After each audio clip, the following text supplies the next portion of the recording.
po bang mga signs o senyales na nagpapahiwatig na kulang na sa refrigerant ang sasakyan nyo?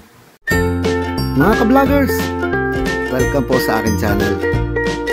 Sana'y magustuhan po ninyo yung video na ito. Paki-like, share, and subscribe na lang po mga ka-vloggers. Eto na naman po ang aking pinakabagong vlog. Hello mga ka-vloggers! Welcome po sa aking channel, ang Ferdy's Vlog. Mga ka-vloggers, sana'y intindihin din ninyo itong mga sasabihin kong ito dahil mahalaga rin po ito dahil kadalasan laging tinatanong sa mga comment section ko to eh. So sinasagot ko naman siyempre, pero kasi ang nangyari minsan nagkahiwa-hiwalay yung mga vlog natin tungkol dito sa refrigerant, diba? So ito mga ka-vlog, sinulat ko at ito nga po ang katanungan kung ano ninyo, diba? Signs. Ano nga po ba mga ka-vloggers ang pwede nyong sabihin na senyales o sign na kulang sa refrigerant ang sasakyan ninyo? Kasi unang-una siyempre pagka hindi kayo giniginaw o naiinitan kayo, alam nyo na yun, kulang sa refrigerant. Pero hindi nyo rin pwedeng sabihin na ganun lang yun. Baka mamaya mga ka-vloggers, marumi na pala yung evaporator ninyo. So kailangan pa-cleaning na ninyo. Paalis nyo muna yung lumang refrigerant na nakakarga at pakarga na rin ang bago. Mas maganda po yun. Malagyan na rin ng oil yung system nyo. So dahil sinulat ko nga ito mga ka-vloggers at para hindi ko po malimutan, ito, isa-isahin ko ang sa mga pagkakaalala ko lang ha. Ito.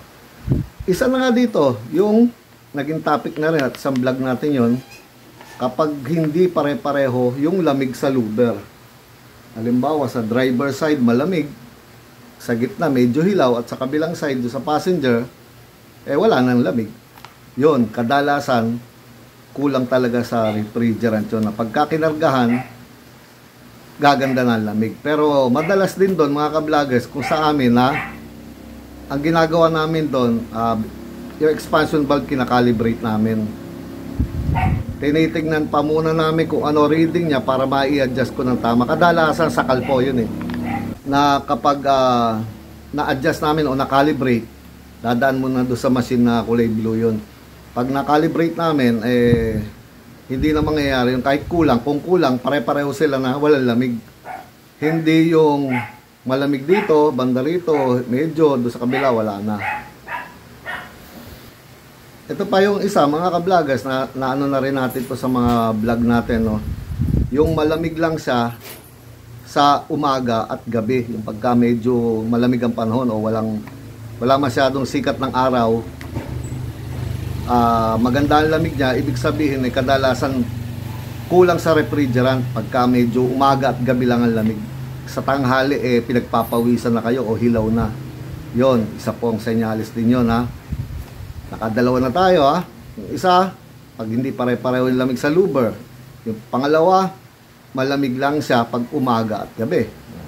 Ito pangatlo mga ka-vloggers, nakalista naman sa akin yan nawawala ang lamig sa long drive. Yon, isa pa rin yung mga ka-vloggers. Pagka halimbawa medyo nasa bahay, ganda pa, medyo naka-idle lang, malamig. Pero pag tumakbo na kayo, nawawala na yung lamig. Asahan ninyo, kulang sa refrigerant. Kasi kadalasan mga ka-vloggers, hindi marireach ng thermostat yung lamig. So, hindi siya mag-automatic. No? Hindi niya marireach yung setting ng thermostat. Hindi mamamatay ang compressor. Magyayelo, magpo-frozen po yung evaporator. Kaya kadalasan, nawawala ang lamig sa long drive. No, mga ka-vloggers, kulang kayo sa refrigerant pagka ganon, ha? Nagpo. Ito pa mga ka-vloggers, gaya nga sinabi ko kanina, yung unang-una, siyempre, pag hilaw talaga yung lamig, walang lamig yung sasakyan nyo, asahan nyo, kulang sa refrigerant. Pero minsan, hindi lang tungkol sa refrigerant, baka blow by na yung compressor nyo, o baka hindi gumagana ang compressor, electrical problem. Maraming dahilan, mamaya, marumi nga ang evaporator, isa na po yun. Pero isa na rin doon, pwedeng kulang sa refrigerant. Sinecheck po sa gauge yun. Pag nilagyan na, sinalpakan ng gauge, ang mga, makikita nyo na doon, kung ano reading niya, doon na makikita ang problema, mga ka-vloggers, ha. So, ano pa isa? Siyempre, ito, kayang gawin to kahit mga car owners. Pag hindi nagpapawis, yung mga tubo ng suction, yung galing sa evaporator. Pag hinawakan ninyo yun, nilamig. Halimbawa, nag-on naman yung compressor, pero walang lamig yung suction, meron man, hilaw lang, yung parang hindi talaga pawis, hindi nagbabasa, asahan nyo kulang sa refrigerant yun. Dahil, karugtong po nung sa loob yun Yung sa loob, hindi rin lalamig nun. Yung tubo dito sa labas, sa suction, yung papuntang compressor, galing nga dito sa loob, hilaw yun. Asahan nyo, kulang siya sa refrigerant. No? At ito pa isa, mga ka-vloggers. Kapag tinignan nyo, halimbawa, ang filter dryer nyo o yung tubo ng hotline, merong sight glass. Pag tinignan ninyo yung sight glass, mabulang-mabula yung kulay puti, kulay white, habang naka-on yung aircon, umaandar ang sakyan, makikita ninyo, mabulang-mabula, sobrang puti. Wala kayo makikita kundi kala mo ulap. Pero tumatakbong puti, asahan nyo, kulang yun. Kailangan talagang pakargaan ng refrigerant. Nakita nyo, lagi refrigerant sinasabi ko. Kasi naging bukang bibig na nung araw pa, yung salitang Freon, ng panahon ng R12. Ang talaga tinatawag na Freon kasi yung mga R12 So, yung mga yon, Freon ang tawag nila. Nung naging R134A, refrigerant na talaga. So, hindi mo pwedeng tawagin na Freon. Kaya lang, bukang bibig, ang hirap bigkasin. Kaya nga minsan Freon na lang. Pasintabi na lang doon sa mga hindi matanggap na tawaging Freon, yung R134. Alam ko naman hindi, kaya lang ang hirap refrigerant. Laging refrigerant. Ang haba. Freon. Dali, parang Freon. Sabi nga nung isang bata ko, dapat walang bayad dyan Sabi ko, yung daw. Bakit? Di ba Freon? Hindi, joke lang. Freon daw walang bayad. Ito po. Huli, mga ka-vloggers. Pagka nga hindi nagpapahinga yung compressor, gaya nung kanina sinabi ko, connected lang lahat yan Hindi marireach ng thermostat yung lamig dahil nga kulang sa refrigerant. So, ang mangyayari, hindi magpapahinga ang compressor. Andar lang ng andar, na kung long drive, nawawala naman yung lamig. Dahil hindi nag-automatic, mag-yelo ang evaporator. So, connected lahat yun. Basta kulang sa refrigerant, asahan ninyo, dugtong-dugtong ang problema at sinulat ko lang dito. Pag isa doon, nararamdaman po ninyo sa sasakyan ninyo, pa-check na po ninyo. Pakabitan ninyo ng gauge para makita kung yun nga lang, kailangan lang kargahan. O minsan kasi may ibang trouble. Pero maging mapagmasid kayo. Bantayan ninyo dahil marami po. Pasintabi dyan sa ibang mga gumagawa niyan. Na minsan pag pumunta kayo, kahit refrigerant o Freon lang ang kailangan ninyo, sasabihin compressor. Kaya nga ng bago kayo magpa-check sana, panoorin nyo muna yung mga vlog ko. Tignan ninyo kung ano yung mga sinasabi ko ron na mga signs para masabi ninyo na mahina na o blow by ang compressor nyo. Dahil naging po yan sakit mang sabihin, naging racket yan. Marami akong kilala kahit dito sa amin.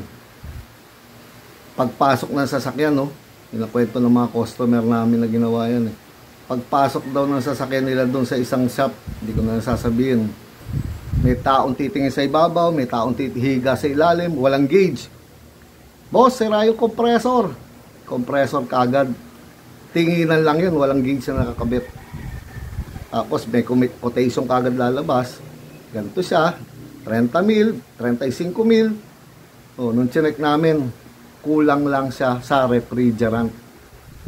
Nung kinargahan namin, sabi ko, obserbahan niya dahil wala naman kami makita likat, matagal na raw ganun yun. Tumagal na kung ilang taon pa siya na malamig pa rin yung sasakyan. Nakakapanlumo, sabi nga mga ka-vloggers, na naging parang sakit yan na sa kagustuhan siguro na kumita ng malaki kahit hindi sira in the expense of the others. Sabi nga,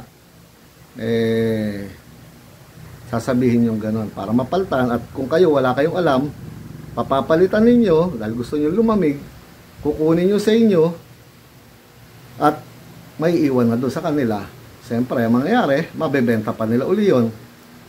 Yung sa inyo naman kadalasan, dahil wala silang pampalit na kamukhang kamukha, yung mga stock, ko-convert yung bracket, sisirain na yung bracket nyo, gagawan na po nila ng ibang bracket para maikabit yung mga second hand nila na gusto nila ibenta. Kayo ngayon, pagka nasira yung ikinabit nila, hindi nyo na mailalagay yung stock na compressor nyo, yung original, dahil sira na po yung bracket. Kaya gaya ng lagi ko sinasabi, maging mapagmasid po kayo. Dahil talamak na po yan. Parang cancer nga, gaya ng sinasabi ko. Para siyang cancer sa lipunan na pag dumating kayo sa isang pagawaan ng mga balasubas, at sabi ko ng balasubas, mag-ingat po kayo at kailangan magpapagawa kayo sa kilala lang po ninyo. Dahil talamak na po yung mga ganyan, mga ka-vloggers. Sa akin, payo lang po Kung meron kayong kilala na talagang pinagkakatiwalaan nyo, dun yung ipagawa. Kasi napakarami po talaga ng manloloko. No? So sana mga ka-vloggers, nagkaintindihan po tayo. At sana yung mga gumagawa na gano'n, medyo tigilan na po ninyo. Napakahirap na po ng buhay.